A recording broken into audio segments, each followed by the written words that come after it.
చాలామంది స్త్రీలలో ఎండోమెట్రియం పొర తిక్కుగా ఉండి బాగా ఇబ్బంది పడుతుంటారు. కొంతమందికి థిన్‌గా ఉండి ప్రెగ్నెన్సీలు కూడా రావు. ముద్దలు ముద్దలు క్లాట్స్ లాగా ఆ పొర పీరియడ్స్ టైంలో బయటకు వచ్చేస్తూ ఉంటుందన్నమాట. అలాంటి ఎండోమెట్రియం పొర హెల్తీగా ఉండాలంటే హార్మోన్స్ చాలా ముఖ్యం.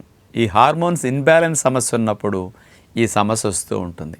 కాబట్టి హార్మోన్స్ బ్యాలెన్స్గా ఉండాలి. ఈస్ట్రోజన్, ప్రొజెస్ట్రోన్స్ కూడా ఎప్పుడు పెరగాలి, ఎప్పుడు తగ్గాలి, కరెక్ట్గా ఉన్నప్పుడే ఈ పొర హెల్తీగా ఉంటుందన్నమాట. అలాంటి ఎండోమెట్రియం పొర ఆరోగ్యంగా ఉండాలంటే ఉదయం పూట స్త్రీలు ఒక గ్లాస్ వెజిటబుల్ జ్యూస్ లాంటివి త్రాగి ఒక హాఫ్ అన్ అవర్ 45 మినిట్స్ తర్వాత మొలకెత్తిన విత్తనాలు, ఫ్రూట్స్ లాంటివి తీసుకుంటే హార్మోన్స్ బాగా స్ప్రౌట్స్ వల్ల ప్రొడ్యూస్ అవుతాయి. మధ్యాహ్నం ఆహారం మీకు కావాల్సినట్టు తినండి.